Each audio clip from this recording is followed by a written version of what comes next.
ಓಂ ಶಾಂತಿ. ವಾಣಿ date 27/5/2025. ಪ್ರಾತಃ ಮುರಳಿ. ಓಂ ಶಾಂತಿ. ಬಾಪ್ ದಾದಾ ಮಧುಬನ. ಮಧುರ ಮಕ್ಕಳೇ, ನಿಮ್ಮ ಮುಖವು ಈಗ ಸ್ವರ್ಗದ ಕಡೆ ಇದೆ. ನೀವು ನರಕದಿಂದ ದೂರವಾಗಿ ಸ್ವರ್ಗದ ಕಡೆ ಹೋಗುತ್ತಿದ್ದೀರಿ. ಆದ್ದರಿಂದ ಬುದ್ಧಿಯೋಗವನ್ನು ನರಕದಿಂದ ತೆಗೆದುಬಿಡಿ. ಪ್ರಶ್ನೆ: ಎಲ್ಲದಕ್ಕಿಂತ ಸೂಕ್ಷ್ಮ ಮತ್ತು ಉನ್ನತ ಗುರಿ ಯಾವುದು? ಅದನ್ನು ಯಾರು ಪಾರು ಮಾಡಬಲ್ಲರು? ಉತ್ತರ: ನೀವು ಮಕ್ಕಳು ಸ್ವರ್ಗದ ಕಡೆ ಮುಖ ಮಾಡುತ್ತೀರಿ. ಮಾಯೆಯು ನರಕದ ಕಡೆ ತಿರುಗಿಸುತ್ತದೆ. ಗುರಿಯನ್ನು ಪಾರು ಮಾಡಲು ನಷ್ಟ ಮೋಹಿಗಳು ಆಗಬೇಕಾಗುತ್ತದೆ. ನಿಶ್ಚಯ ಮತ್ತು ಸಾಹಸದ ಆಧಾರದ ಮೇಲೆ ಅದನ್ನು ಪಾರು ಮಾಡಬಲ್ಲಿರಿ. ವಿಕಾರಗಳು ಮಧ್ಯದಲ್ಲಿರುತ್ತಾ ನಿರ್ವಿಕಾರಿ ಹಂಸಗಳಾಗುವುದೇ ಪರಿಶ್ರಮವಿದೆ. ಗೀತೆ: ನಿರ್ಬಲನೊಂದಿಗೆ ಬಲಶಾಲಿಯ ಯುದ್ಧ. ಓಂ ಶಾಂತಿ. ಯಾರು ಬುದ್ಧಿವಂತ ಮಕ್ಕಳಿದ್ದಾರೆಯೋ ಅವರು ಇದರ ಅರ್ಥವನ್ನು ಬಹಳ ಚೆನ್ನಾಗಿ ತಿಳಿದುಕೊಳ್ಳುತ್ತಾರೆ. ಯಾರ ಬುದ್ಧಿಯೋಗವು ಶಾಂತಿಧಾಮ ಮತ್ತು ಸ್ವರ್ಗದ ಕಡೆ ಇದೆಯೋ ಅವರಿಗೆ ಬಿರುಗಾಳಿಗಳು ಬರುತ್ತವೆ. ತಂದೆಯಂತೂ ಈಗ ನಿಮ್ಮ ಮುಖವನ್ನು ತಿರುಗಿಸುತ್ತಾರೆ. ಅಜ್ಞಾನ ಕಾಲದಲ್ಲಿಯೂ ಸಹ ಹಳೆಯ ಮನೆಯಿಂದ ಮುಖವನ್ನು ತಿರುಗಿಸುತ್ತಾರೆ ಮತ್ತು ಯಾವಾಗ ಹೊಸ ಮನೆಯು ತಯಾರಾಗುವುದು ಎಂದು ಹೊಸ ಮನೆಯನ್ನು ನೆನಪು ಮಾಡುತ್ತಿರುತ್ತಾರೆ. ಈಗ ನೀವು ಮಕ್ಕಳಿಗೂ ಗಮನದಲ್ಲಿದೆ, ಯಾವಾಗ ನಮ್ಮ ಸ್ವರ್ಗದ ಸ್ಥಾಪನೆಯಾಗುವುದೋ ನಂತರ ಸುಖಧಾಮದಲ್ಲಿ ಬರುತ್ತೇವೆಯೋ. ಈ ದುಃಖಧಾಮದಿಂದಂತೂ ಎಲ್ಲರೂ ಹೋಗಬೇಕಾಗಿದೆ. ಇಡೀ ಸೃಷ್ಟಿಯ ಮನುಷ್ಯ ಮಾತ್ರರಿಗೆ ತಂದೆಯು ತಿಳಿಸುತ್ತಾರೆ, ಮಕ್ಕಳೇ, ಈಗ ಸ್ವರ್ಗದ ದ್ವಾರವು ತೆರೆಯುತ್ತಿದೆ. ಈಗ ನಿಮ್ಮ ಬುದ್ಧಿಯೋಗವು ಸ್ವರ್ಗದ ಕಡೆ ಹೋಗಬೇಕು. ಸ್ವರ್ಗದಲ್ಲಿ ಹೋಗುವವರಿಗೆ ಪವಿತ್ರರೆಂದು ಹೇಳಲಾಗುತ್ತದೆ. ನರಕದಲ್ಲಿ ಇರುವವರಿಗೆ ಅಪವಿತ್ರರೆಂದು ಹೇಳಲಾಗುತ್ತದೆ. ಗೃಹಸ್ಥ ವ್ಯವಹಾರದಲ್ಲಿದ್ದರೂ ಬುದ್ಧಿಯೋಗವನ್ನು ಸ್ವರ್ಗದ ಕಡೆ ಇಡಬೇಕಾಗಿದೆ. ತಿಳಿದುಕೊಳ್ಳಿ, ತಂದೆಯ ಬುದ್ಧಿಯೋಗವು ಸ್ವರ್ಗದ ಕಡೆ ಮತ್ತು ಮಕ್ಕಳ ಬುದ್ಧಿಯೋಗ ನರಕದ ಕಡೆ ಇದ್ದರೆ ಇಬ್ಬರೂ ಒಂದೇ ಮನೆಯಲ್ಲಿ ಇರಲು ಹೇಗೆ ಸಾಧ್ಯ? ಹಂಸ ಮತ್ತು ಕೊಕ್ಕರೆಯು ಒಟ್ಟಿಗೆ ಇರಲು ಸಾಧ್ಯವಿಲ್ಲ. ಬಹಳ ಕಷ್ಟವಾಗುತ್ತದೆ. ಅವರ ಬುದ್ಧಿಯೋಗವು ಪಂಚವಿಕಾರಗಳ ಕಡೆ ಇರುತ್ತದೆ. ತಂದೆಯು ಸ್ವರ್ಗದ ಕಡೆ ಹೋಗುವವರು, ಮಕ್ಕಳು ನರಕದ ಕಡೆ ಹೋಗುವವರು ಇಬ್ಬರೂ ಒಟ್ಟಿಗೆ ಇರಲು ಸಾಧ್ಯವಿಲ್ಲ. ಉನ್ನತ ಗುರಿಯಾಗಿದೆ. ತಂದೆಯು ನೋಡುತ್ತಾರೆ, ನನ್ನ ಮಕ್ಕಳ ಮುಖವು ನರಕದ ಕಡೆ ಇದೆ. ನರಕದಲ್ಲಿ ಹೋಗದ ವಿನಃ ಅವರಿಗೆ ಇರಲು ಸಾಧ್ಯವಾಗುವುದಿಲ್ಲ. ಅಂದ ಮೇಲೆ ಏನು ಮಾಡಬೇಕು? ಅವಶ್ಯವಾಗಿ ಮನೆಯಲ್ಲಿ ಜಗಳವು ನಡೆಯುವುದು. ಮಕ್ಕಳು ವಿವಾಹ ಮಾಡಿಕೊಳ್ಳುವುದೇ ಇರುವುದು ಒಂದು ಜ್ಞಾನವೇ ಎಂದು ಹೇಳುತ್ತಾರೆ. ಗೃಹಸ್ಥ ವ್ಯವಹಾರದಲ್ಲಿ ಇರುವವರು ಅನೇಕರಿದ್ದಾರಲ್ಲವೇ? ಮಕ್ಕಳ ಮುಖವು ನರಕದ ಕಡೆ ಇದೆ. ನರಕದಲ್ಲಿ ಹೋಗಬೇಕೆಂದು ಅವರು ಇಚ್ಛಿಸುತ್ತಾರೆ. ನರಕದ ಕಡೆ ಬುದ್ಧಿಯೋಗವನ್ನಿಡಬೇಡಿ ಎಂದು ತಂದೆಯು ಹೇಳುತ್ತಾರೆ. ಆದರೆ ಮಕ್ಕಳು ತಂದೆಯ ಮಾತನ್ನೇ ಕೇಳುವುದಿಲ್ಲ. ಅಂದಾಗ ಏನು ಮಾಡಬೇಕು? ಇದರಲ್ಲಿ ಬಹಳ ನಷ್ಟ ಮೋಹ ಸ್ಥಿತಿ ಇರಬೇಕು. ಇದೆಲ್ಲದರ ಜ್ಞಾನವು ಆತ್ಮದಲ್ಲಿದೆ. ತಂದೆಯ ಆತ್ಮವು ಹೇಳುತ್ತದೆ, ಇವರನ್ನು ನಾನು ರಚಿಸಿದ್ದೇನೆ. ನನ್ನ ಮಾತನ್ನೇ ಕೇಳುವುದಿಲ್ಲ. ಕೆಲವರಂತೂ ಬ್ರಾಹ್ಮಣರಾಗಿದ್ದರೂ ಸಹ ನರಕದ ಕಡೆಯೇ ಹೊರಟು ಹೋಗುತ್ತದೆ. ಅಂದಾಗ ಅವರು ಒಮ್ಮೆಲೇ ರಸಾತಳದಲ್ಲಿ ಹೊರಟು ಹೋಗುತ್ತಾರೆ. ಮಕ್ಕಳಿಗೆ ತಿಳಿಸಲಾಗಿದೆ, ಇದು ಜ್ಞಾನಸಾಗರನ ಸಭೆಯಾಗಿದೆ. ಭಕ್ತಿ ಮಾರ್ಗದಲ್ಲಿ ಇಂದ್ರ ಸಭೆಯ ಗಾಯನವಿದೆ. ಪುಕರಾಜಪುರಿ, ನೀಲಂಪರಿ, ಮಾಣಿಕ್ಪರಿ ಬಹಳಷ್ಟು ಹೆಸರುಗಳನ್ನಿಡಲಾಗಿದೆ. ಏಕೆಂದರೆ ಜ್ಞಾನ ನರ್ತನ ಮಾಡುತ್ತಾರಲ್ಲವೇ? ಭಿನ್ನ ಭಿನ್ನ ಪ್ರಕಾರದ ಪರಿಗಳಿದ್ದಾರಲ್ಲವೇ, ಅವರು ಪವಿತ್ರರು ಬೇಕು. ಒಂದು ವೇಳೆ ಯಾರಾದರೂ ಅಪವಿತ್ರರನ್ನು ಕರೆತಂದರೆ ಶಿಕ್ಷೆಯಾಗುವುದು. ಇದರಲ್ಲಿ ಬಹಳಷ್ಟು ಪಾವನರು ಬೇಕು. ಇದು ಬಹಳ ಉನ್ನತ ಗುರಿಯಾಗಿದೆ.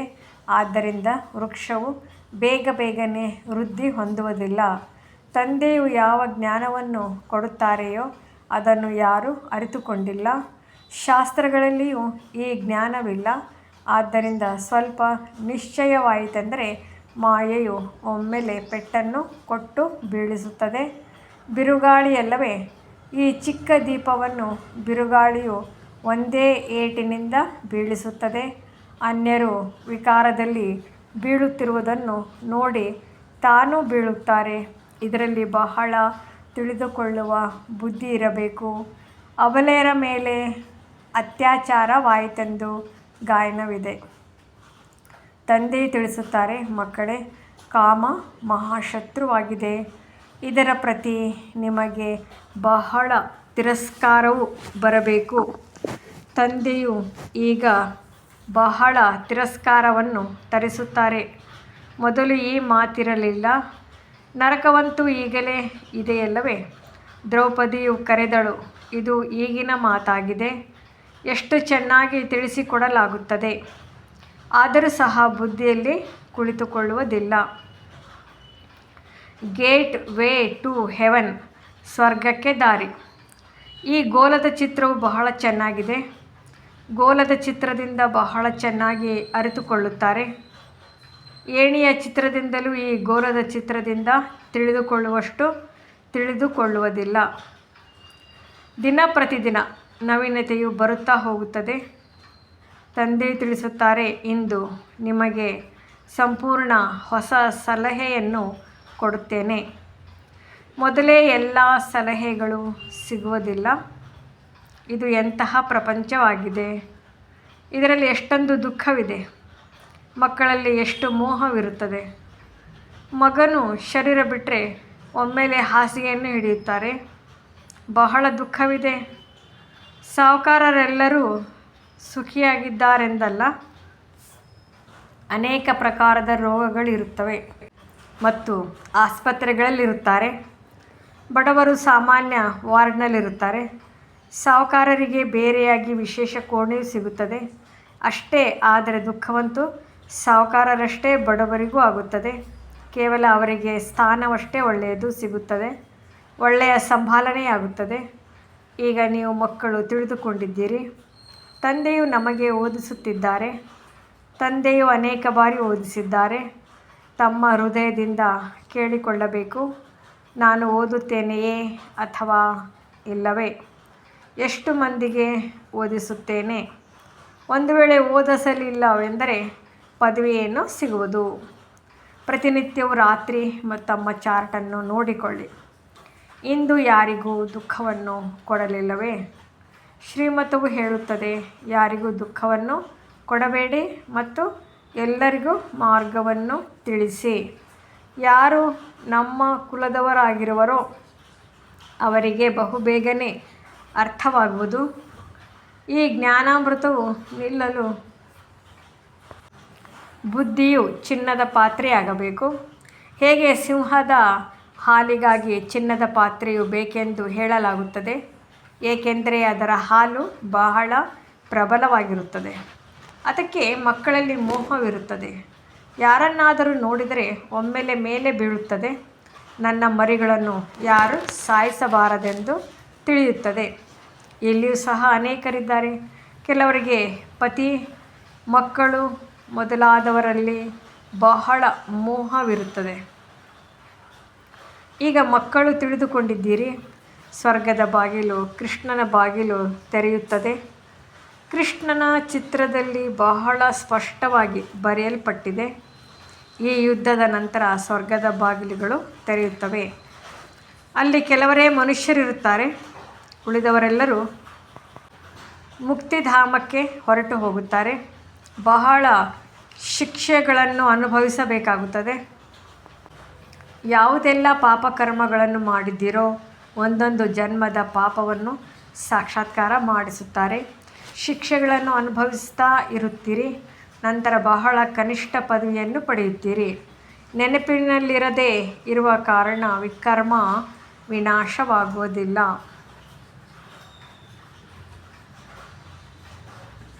ಕೆಲವು ಮಕ್ಕಳು ಮುರಳಿಯನ್ನೇ ತಪ್ಪಿಸಿ ಬಿಡುತ್ತಾರೆ. ಅನೇಕರು ಇದರಲ್ಲಿ ನಿರ್ಲಕ್ಷ್ಯರಾಗಿರುತ್ತಾರೆ. ನಾವು ಓದಲಿಲ್ಲವೆಂದರೇನು, ನಾವಂತೂ ಪಾರಾಗಿ ಬಿಟ್ಟಿದ್ದೇವೆಂದು ತಿಳಿಯುತ್ತಾರೆ. ಮುರಳಿಯನ್ನು ನಿರ್ಲಕ್ಷ್ಯ ಮಾಡುತ್ತಾರೆ. ಇಂತಹ ದೇಹಾಭಿಮಾನಿಗಳು ಅನೇಕರಿದ್ದಾರೆ. ಅವರು ತಮ್ಮದೇ ನಷ್ಟವನ್ನುಂಟು ಮಾಡಿಕೊಳ್ಳುತ್ತಾರೆ. ತಂದೆಗೆ ತಿಳಿದಿದೆ. ಆದ್ದರಿಂದಲೇ ಇಲ್ಲಿ ಬಂದಾಗಲೂ ಸಹ ಕೇಳುತ್ತೇನೆ, ಅನೇಕರು ಮುರಳಿಯನ್ನು ಓದಿರುವುದೇ ಇಲ್ಲ. ಅದರಲ್ಲಿ ಯಾವ ಒಳ್ಳೆಯ ಜ್ಞಾನದ ಅಂಶಗಳಿವೆಯೋ ಗೊತ್ತಿಲ್ಲ. ತಂದೆಯಿಂದ ಪ್ರತಿನಿತ್ಯವೂ ಒಳ್ಳೊಳ್ಳೆಯ ವಿಚಾರಗಳು ಸಿಗುತ್ತಿರುತ್ತವೆ. ಹೀಗೂ ಅನೇಕರು ಸೇವಾ ಕೇಂದ್ರಗಳಿಗೆ ಬರುತ್ತಾರೆ. ಆದರೆ ಧಾರಣೆಯೂ ಇಲ್ಲ, ಜ್ಞಾನವೂ ಇಲ್ಲ. ಶ್ರೀಮತದನುಸಾರ ನಡೆಯಲಿಲ್ಲವೆಂದರೆ ಪದವಿಯೂ ಸಿಗುವುದೇ ಸತ್ಯ. ತಂದೆ ಸತ್ಯ ಶಿಕ್ಷಕನ ನಿಂದನೆ ಮಾಡಿಸುವುದರಿಂದ ಎಂದಿಗೂ ಪದವಿಯನ್ನು ಪಡೆಯಲು ಸಾಧ್ಯವಿಲ್ಲ. ಆದರೆ ಎಲ್ಲರೂ ರಾಜರಾಗುವುದಿಲ್ಲ, ಪ್ರಜೆಗಳೂ ಆಗುತ್ತಾರೆ. ನಂಬರ್ 1 ಪದವಿಗಳಿರುತ್ತವೆಯಲ್ಲವೇ? ಎಲ್ಲವೂ ನೆನಪಿನ ಮೇಲೆ ಆಧಾರಿತವಾಗಿದೆ. ಯಾವ ತಂದೆಯಿಂದ ವಿಶ್ವದ ರಾಜ್ಯವು ಸಿಗುತ್ತದೆಯೋ ಅವರನ್ನೇ ನೆನಪು ಮಾಡುವುದಿಲ್ಲ. ಅದೃಷ್ಟದಲ್ಲಿ ಇಲ್ಲವೆಂದರೆ ಪುರುಷಾರ್ಥವನ್ನೇನು ಮಾಡುತ್ತಾರೆ? ತಂದೆ ತಿಳಿಸುತ್ತಾರೆ, ನೆನಪಿನ ಯಾತ್ರೆಯಿಂದಲೇ ಪಾಪಗಳು ಭಸ್ಮವಾಗುತ್ತವೆ. ಅಂದಾಗ ಪುರುಷಾರ್ಥವನ್ನು ಮಾಡಬೇಕಲ್ಲವೇ? ಆಹಾರ ಪಾನೀಯಗಳನ್ನು ಸೇವಿಸಬೇಡಿ ಎಂದು ಹೇಳುವುದಿಲ್ಲ. ಇದೇನು ಹಠಯೋಗವಲ್ಲ. ನಡೆಯುತ್ತಾ, ತಿರುಗಾಡುತ್ತಾ, ಎಲ್ಲ ಕಾರ್ಯಗಳನ್ನು ಮಾಡುತ್ತಾ, ಹೇಗೆ ಪ್ರಿಯತಮೆಯು ಪ್ರಿಯತಮನನ್ನು ನೆನಪು ಮಾಡುವಳೋ ಅದೇ ರೀತಿ ನೆನಪಿನಲ್ಲಿರಿ. ಅವರಿಗೆ ನಾಮ ರೂಪದ ಪ್ರೀತಿ ಇರುತ್ತದೆ. ಈ ಲಕ್ಷ್ಮೀ ನಾರಾಯಣರು ಹೇಗೆ ವಿಶ್ವದ ಮಾಲೀಕರಾದರು ಇದು ಯಾರಿಗೂ ತಿಳಿದಿಲ್ಲ. ಇದು ನೆನ್ನೆಯ ಮಾತಾಗಿದೆ ಎಂದು ನೀವು ಹೇಳುತ್ತೀರಿ. ದೇವತೆಗಳು ರಾಜ್ಯ ಮಾಡುತ್ತಿದ್ದರು, ಮನುಷ್ಯರು ಲಕ್ಷಾಂತರ ವರ್ಷಗಳೆಂದು ಹೇಳಿಬಿಡುತ್ತಾರೆ. ಮಾಯೆಯು ಮನುಷ್ಯರನ್ನು ಕಲ್ಲು ಬುದ್ಧಿಯವರನ್ನಾಗಿ ಮಾಡಿದೆ. ನೀವೀಗ ಕಲ್ಲು ಬುದ್ಧಿಯವರಿಂದ ಪಾರಸ್ ಬುದ್ಧಿಯವರು ಆಗುತ್ತಿದ್ದೀರಿ. ಪಾರಸ್ನಾಥನ ಮಂದಿರವೂ ಇದೆ, ಆದರೆ ಅವರು ಯಾರೆಂಬುದನ್ನು ಯಾರೂ ತಿಳಿದುಕೊಂಡಿಲ್ಲ. ಮನುಷ್ಯರು ಸಂಪೂರ್ಣ ಘೋರ ಅಂಧಕಾರದಲ್ಲಿದ್ದಾರೆ. ಈಗ ತಂದೆಯು ಎಷ್ಟು ಒಳ್ಳೊಳ್ಳೆಯ ಮಾತುಗಳನ್ನು ತಿಳಿಸುತ್ತಾರೆ. ಆದರೆ ಇವು ಕುಳಿತುಕೊಳ್ಳುವುದು ಪ್ರತಿಯೊಬ್ಬರ ಬುದ್ಧಿಯ ಮೇಲೆ ಆಧಾರಿತವಾಗಿದೆ. ಓದಿಸುವವರು ಒಬ್ಬರೇ ಆಗಿದ್ದಾರೆ, ಓದುವವರು ಅನೇಕರಾಗಿದ್ದಾರೆ. ಗಲ್ಲಿ ಗಲ್ಲಿಯಲ್ಲಿ ನಿಮ್ಮ ಶಾಲೆಯು ತೆರೆಯುವುದು. Gateway to heaven. ನಾವು ನರಕದಲ್ಲಿದ್ದೇವೆಂದು ತಿಳಿದುಕೊಂಡಿರುವ ಮನುಷ್ಯರು ಒಬ್ಬರೂ ಇಲ್ಲ. ತಂದೆಯು ತಿಳಿಸುತ್ತಾರೆ, ಎಲ್ಲರೂ ಪೂಜಾರಿಗಳಾಗಿದ್ದಾರೆ.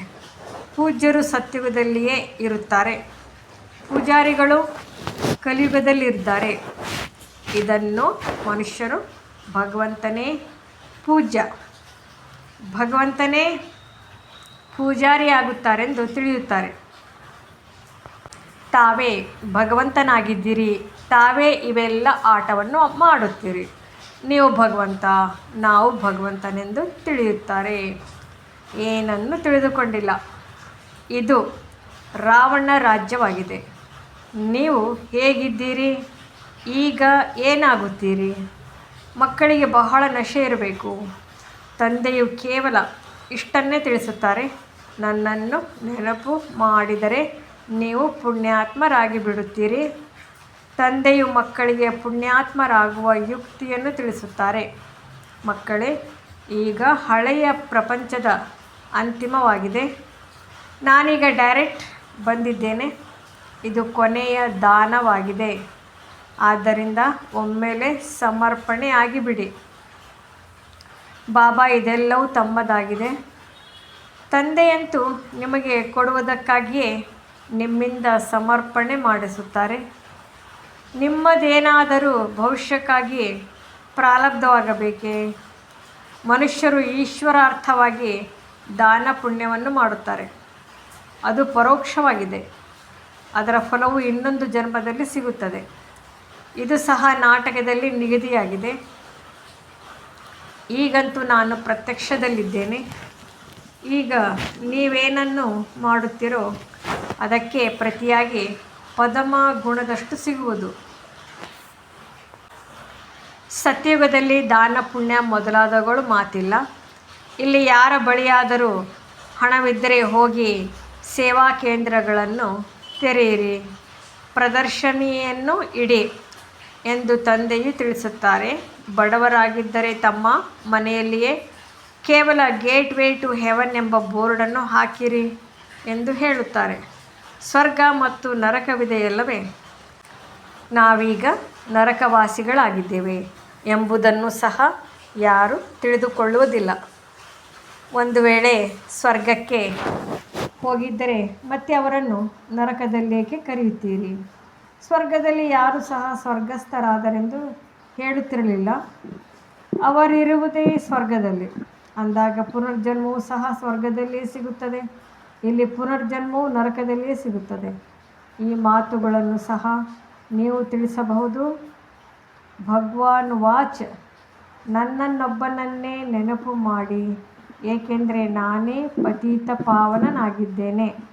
ನನ್ನನ್ನು ನೆನಪು ಮಾಡುವುದರಿಂದ ನೀವು ಪೂಜಾರಿಗಳಿಂದ ಪೂಜ್ಯರಾಗಿ ಬಿಡುತ್ತೀರಿ. ಭಲೆ ಸ್ವರ್ಗದಲ್ಲಿ ಎಲ್ಲರೂ ಸುಖಿಯಾಗಿರುತ್ತಾರೆ, ಆದರೆ ಪದವಿಯಲ್ಲಿ ಅಂತರವಿರುತ್ತದೆ. ಬಹಳ ಉನ್ನತವಾದ ಗುರಿಯಾಗಿದೆ. ಕುಮಾರಿಯರಿಗಂತೂ ಸರ್ವೀಸಿನ ಬಹಳ ಉಮಂಗ ಬರಬೇಕು. ನಾವು ಭಾರತವನ್ನು ಸ್ವರ್ಗವನ್ನಾಗಿ ಮಾಡಿ ತೋರಿಸುತ್ತೇವೆ. ಯಾರು 21 ಕುಲದ ಉದ್ಧಾರ ಮಾಡುವರೋ, ಅರ್ಥಾತ್ 21 ಜನ್ಮಗಳಿಗಾಗಿ ಉದ್ಧಾರ ಮಾಡಬಲ್ಲರೋ ಅವರೇ ಕುಮಾರಿಯರಾಗಿದ್ದಾರೆ. ಒಳ್ಳೆಯದು. ಮಧುರಾತಿ ಮಧುರ ಅಗಲಿ ಹೋಗಿ ಮರಳಿ ಸಿಕ್ಕಿದ ಮಕ್ಕಳ ಪ್ರತಿ ಮಾತಾ ಪಿತಾ ಬಾಬ್ದಾದರವರ ನೆನಪು, ಪ್ರೀತಿ ಹಾಗೂ ಸುಪ್ರಭಾತ. ಆತ್ಮೀಯ ಮಕ್ಕಳಿಗೆ ಆತ್ಮೀಯ ತಂದೆಯ ನಮಸ್ತೆ. ಧಾರಣೆಗಾಗಿ ಮುಖ್ಯ ಸಾರ. 1ನೇದು, ಈ ಹಳೆಯ ಪ್ರಪಂಚದ ಅಂತ್ಯವಾಗಿದೆ. ತಂದೆಯು ಡೈರೆಕ್ಟ್ ಬಂದಿದ್ದಾರೆ ಅಂದ ಮೇಲೆ ಒಮ್ಮೆಲೇ ಸಮರ್ಪಣೆ ಆಗಿಬಿಡಬೇಕಾಗಿದೆ. ಬಾಬಾ ಇದೆಲ್ಲವೂ ತಮ್ಮದೇ ಆಗಿದೆ. ಈ ಯುಕ್ತಿಯಿಂದ ಪುಣ್ಯಾತ್ಮರಾಗಿ ಬಿಡುತ್ತೀರಿ. 2ನೇದು, ಮುರಳಿಯನ್ನು ಎಂದೂ ತಪ್ಪಿಸಬಾರದು. ಮುರಳಿಯಲ್ಲಿ ನಿರ್ಲಕ್ಷ್ಯವಿರಬಾರದು. ನಾವು ಓದಲಿಲ್ಲವೆಂದರೆ ಏನಾಯಿತು, ನಾವಂತೂ ಪಾರಾಗಿ ಬಿಟ್ಟಿದ್ದೇವೆಂದಲ್ಲ. ಇದು ದೇಹಾಭಿಮಾನವಾಗಿದೆ. ಮುರಳಿಯನ್ನು ಅವಶ್ಯವಾಗಿ ಓದಬೇಕಾಗಿದೆ. ವರದಾನ: ಸ್ವಯಂ ಮೋಲ್ಡ್ ಮಾಡಿಕೊಂಡು ರಿಯಲ್ ಗೋಲ್ಡ್ ಆಗಿ ಪ್ರತಿ ಕಾರ್ಯದಲ್ಲಿ ಸಫಲರಾಗುವಂತಹ ಸ್ವಪರಿವರ್ತಕ ಭವ. ಯಾರು ಎಲ್ಲ ಪರಿಸ್ಥಿತಿಯಲ್ಲಿ ಸ್ವಯಂ ಅನ್ನು ಪರಿವರ್ತನೆ ಮಾಡಿಕೊಂಡು ಸ್ವಪರಿವರ್ತಕರಾಗುತ್ತಾರೆ, ಅವರು ಸದಾ ಸಫಲರಾಗುತ್ತಾರೆ. ಆದ್ದರಿಂದ ಸ್ವಯಂ ತಾವು ಬದಲಾಗುವ ಲಕ್ಷ್ಯ ಇಟ್ಟುಕೊಳ್ಳಿ. ಬೇರೆಯವರು ಬದಲಾದರೆ ನಾನು ಬದಲಾಗುವೆ ಎಂದಲ್ಲ. ಬೇರೆಯವರು ಬದಲಾಗಲಿ ಬಿಡಲಿ, ನಾನು ಬದಲಾಗಬೇಕು. ಹೇ ಅರ್ಜುನ, ನಾನಾಗಬೇಕು. ಸದಾ ಪರಿವರ್ತನೆಯಾಗುವಲ್ಲಿ ನಾನು ಮೊದಲು. ಯಾರು ಇದರಲ್ಲಿ ಮೊದಲು ನಾನು ಎಂದು ಮಾಡುತ್ತಾರೆ ಅವರೇ ಮೊದಲನೇ ನಂಬರ್ನಲ್ಲಿ ಬರುತ್ತಾರೆ. ಏಕೆಂದರೆ ಸ್ವಯಂ ಮೋಲ್ಡ್ ಆಗೋರೆ ರಿಯಲ್ ಗೋಲ್ಡ್ ಆಗಿದ್ದಾರೆ. ರಿಯಲ್ ಗೋಲ್ಡ್ಗೆ ಬೆಲೆ ಇದೆ. ಸ್ಲೋಗನ್: ತಮ್ಮ ಶ್ರೇಷ್ಠ ಜೀವನದ ಪ್ರತ್ಯಕ್ಷ ಪ್ರಮಾಣದ ಮೂಲಕ ತಂದೆಯನ್ನು ಪ್ರತ್ಯಕ್ಷ ಮಾಡಿ. ಅವ್ಯಕ್ತ ಸೂಚನೆ: ಆತ್ಮಿಕ ಘನತೆ ಮತ್ತು ಪವಿತ್ರತೆಯ ವ್ಯಕ್ತಿತ್ವವನ್ನು ಧಾರಣೆ ಮಾಡಿ. ತಂದೆಯ ಸಮಾನರಾಗುವುದು ಅಥವಾ ತಂದೆಯ ಸಮೀಪ ಹೋಗಬೇಕೆಂದರೆ ಅಪವಿತ್ರತೆ ಅರ್ಥಾತ್ ಕಾಮ ಮಹಾಶತ್ರು ಸ್ವಪ್ನದಲ್ಲಿಯೂ ಆಕ್ರಮಣ ಮಾಡಬಾರದು. ಸದಾ ಸಹೋದರರ ಸ್ಮೃತಿ ಸಹಜ ಮತ್ತು ಸ್ವತಃ ಸ್ವರೂಪದಲ್ಲಿರಿ. ಆತ್ಮದ ನಿಜ ಗುಣ ಸ್ವರೂಪ ಮತ್ತು ಶಕ್ತಿ ಸ್ವರೂಪದ ಸ್ಥಿತಿಯಿಂದ ಕೆಳಗಡೆ ಬರಬೇಡಿ. ಓಂ ಶಾಂತಿ.